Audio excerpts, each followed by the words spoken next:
Hi guys, how are you doing? Good, how are you? Great, Josh. Love your name, Wilding. I'm good, thank you so much, and thank you so much for taking the time to talk about this film. It is such a special movie. Thank Awesome. you so much. Thanks for taking the time to talk with us. Well, it's something I feel we don't see in film that often is this exploration of mental health, particularly in men. So I was wondering for both of you, what was important about that you wanted to be part of this project to better explore it on screen? Yeah, for me, exploring that conversation of mental health on screen and adding the context of Blackness was really important to me.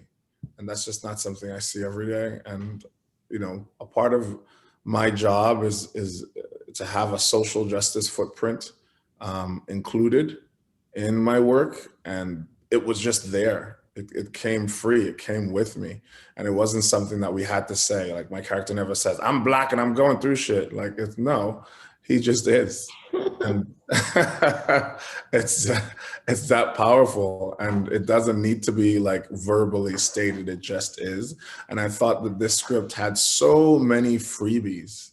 That's what made it like a beautiful art piece for me, is that it had so many freebies, and someone could be watching this movie in India and still somehow see themselves completely represented in these characters. It still feels universal in its specificity. So yeah. Yeah, I would agree with that. I think exploring Black mental health is, I think, really important. I think in a lot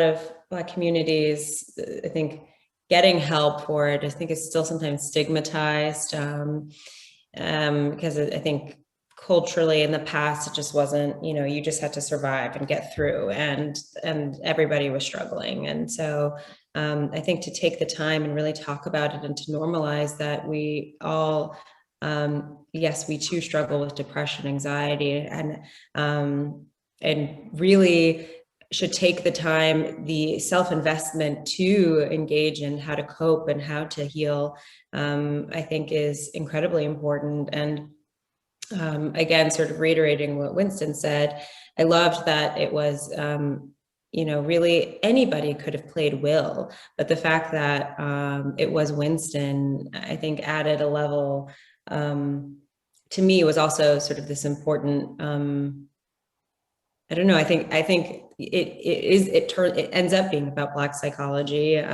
which Winston talks about a lot, and for me is really important. As I've grown through my own kind of mental health difficulties, and I find I really gravitate toward films that discuss that overall in sort of any capacity. I kind of have felt now it's like my life work to talk about mental health and to use my own experiences to support others. And I suppose creating art is one way to do that. Oh, amazing. And Winston, you're obviously as an actor, you're coming off these hugely successful films like Black Panther and Us and Spencer Confidential. But as this being a first time producer, what excited you most about exploring an original sci fi concept like this one? Oh, exploring an original sci-fi concept like this one, it wasn't coming from some sort of IP. And I really was attracted to how creative something like this could be.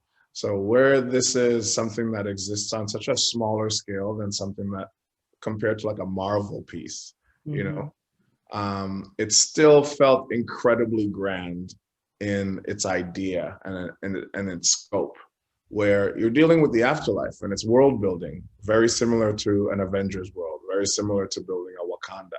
There's building, a lexicon of language and physical language and rules to a world, very similar to like creating a Wakanda and creating like any kind of comic book world. So it still felt really big. It felt really big because we were doing a lot in a really short time. Those big movies, you get like 70 days, while we had 23 to 24 days to shoot 116 to 118 pages. So it still felt really great, and it felt like a cool challenge to learn a lot, and to have a lot more onus in a piece. Like you don't really get that on Avengers. You don't feel like you own that.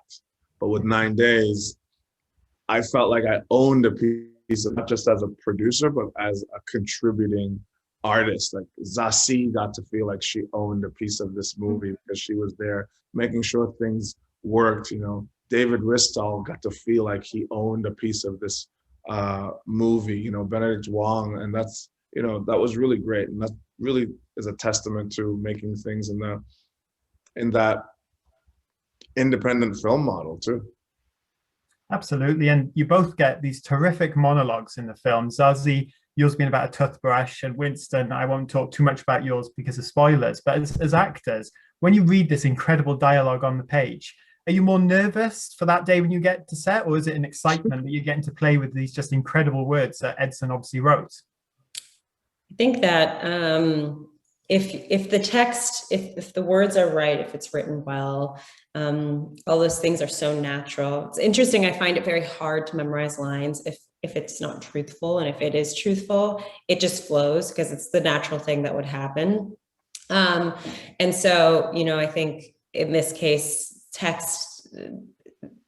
the text, I think, even though there was a lot of text, which Winston has been talking about, there was also still so much space to make our own choices and to continue to explore. And like all of the souls could really have manifested in so many different ways. What is the interpretation of somebody who has no backstory, you know? And we actually all had to sit together and come to like a decision together. What does it mean? Like if we drink water for the first time, are we like, oh my God, or is it, you know, a more subtle sort of like discovery? And I think even for Winston with Will, like there's so many different ways I think that character could have played out. And even though there's dialogue, Edson left a lot of interpretive space that we all figured out together and individually. And so for me, I get excited, honestly, with things like that. It's something to play with, something to chew on, something to think about. But I also get excited when there's no text. It just depends on the character and on what's going on. But yeah. Josh, I'm sorry to wrap you up, but we're running kind of behind. No worries. Well, thank you so much, Josh. I cannot wait for the next Black Panther, and hopefully Zazie seeing you in the next Deadpool. So thanks so much for your time. I love your work. Both of you. Awesome. Have a great day. You too.